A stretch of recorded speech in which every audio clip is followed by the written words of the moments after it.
Bonjour à tous. Alors, pour le 5e jour des podcasts du calendrier de l'Avent spécial naturopathie, je vais vous parler d'exercice physique et de ses bienfaits.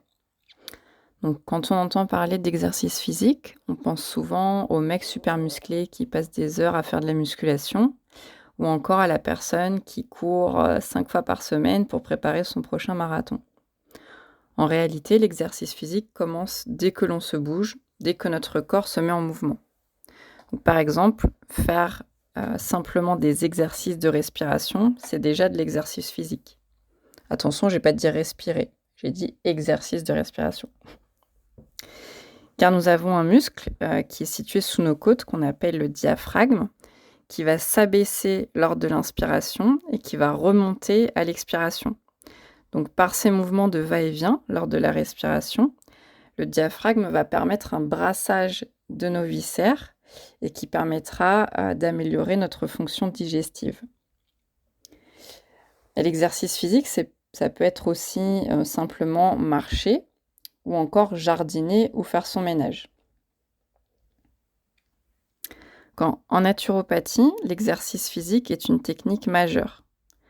Donc, vous vous rappelez, le premier jour, nous avions abordé les 10 techniques utilisées en naturopathie et l'activité physique fait vraiment partie du top 3 avec l'alimentation et la gestion psycho-émotionnelle. Et l'activité physique permet notamment de rééquilibrer les tempéraments. C'est aussi pour ça qu'elle est tant utilisée en naturopathie. Mais pour que nous tirions parti des bénéfices de l'exercice physique, il faut que notre pratique soit adaptée à notre condition physique. Donc, par exemple, si j'ai un surpoids important, je ne vais pas commencer à faire du jogging ou des burpees. Ça va créer trop de pression sur mes articulations. On préférera dans ce cas des sports portés, comme par exemple le vélo ou la natation. Notre pratique sportive devra également être progressive et nous devrons être réguliers. La régularité, c'est vraiment la clé. La respiration est également importante, ainsi qu'une alimentation adaptée. Sans ça, on ne pourra pas tirer parti des bénéfices de l'exercice physique. Donc, parmi les bienfaits, on pourra retrouver de façon globale une meilleure circulation des liquides, des humeurs, et de ce fait, une meilleure élimination des déchets par une augmentation du passage des humeurs dans nos filtres.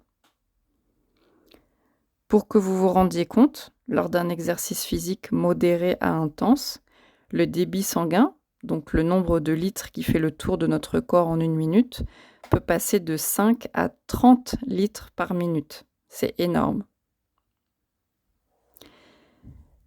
La circulation veineuse de retour s'en verra également améliorée, mais aussi notre circulation lymphatique.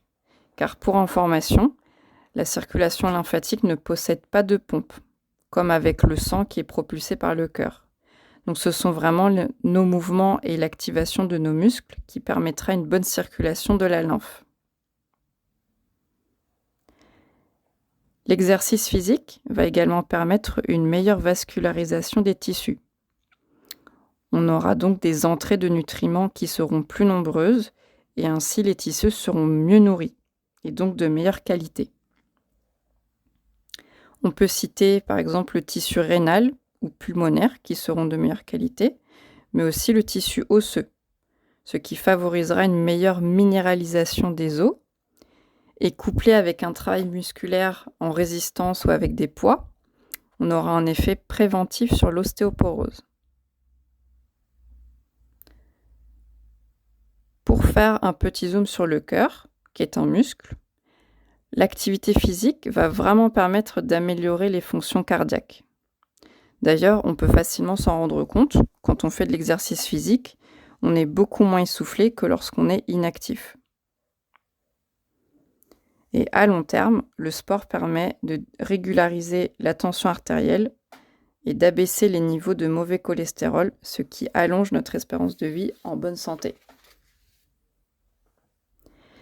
L'activité physique va aussi permettre une meilleure thermorégulation, donc fonction qui est gérée par l'hypothalamus, et va permettre de venir décongestionner des zones qui sont souvent en surchauffe, à savoir le cerveau et la sphère digestive. D'où l'expression « se vider la tête ». D'ailleurs, quand ça chauffe un peu là-haut, un conseil, bougez-vous, faites du mouvement. Et d'ailleurs, ça me fait une bonne transition avec la suite, car l'exercice physique permet de rééquilibrer le système nerveux en activant le système parasympathique, qui est donc le système nerveux autonome de la détente. Pour imager, c'est un peu notre pédale de frein. Et d'ailleurs, un phénomène bien connu des accros au sport, c'est la libération d'endorphines, qui sont des hormones du bien-être et qui nous permettent de nous sentir bien, moins stressés. Et bonus, ces endorphines sont aussi des antidouleurs naturelles. Donc la pratique d'une activité physique adaptée pourrait bien réduire vos petites douleurs chroniques. Et bien sûr, la pratique d'une activité physique régulière favorise un sommeil réparateur. Si tant est qu'on ne fasse pas sa séance de boxe à 21h30 le soir. Lorsqu'on fait du sport, en général, on transpire, ce qui va permettre une meilleure élimination des toxines et qui soulagera le travail de nos reins. Car la peau, via les glandes sudoripares, et l'émonctoire relais des reins lorsqu'ils sont un peu surchargés. Et pour terminer sur les nombreux bienfaits de l'exercice physique, on a constaté une meilleure fonction immunitaire chez les sportifs réguliers. Mais attention, car un surmenage sportif, au contraire, amenuise le système immunitaire. Vous l'aurez compris, l'exercice physique regorge de bienfaits, et c'est pour ça qu'il est systématiquement préconisé lors de nos conseils. Mais en naturopathie, on adaptera toujours nos conseils en fonction du tempérament de la personne. Car un tempérament sanguinopléthorique n'aura pas les mêmes atouts et besoins au niveau physique que quelqu'un qui a un tempérament neuroarthritique. Voilà, c'est terminé pour aujourd'hui. On se retrouvera demain pour le 6e jour de notre calendrier de l'Avent. Bonne journée!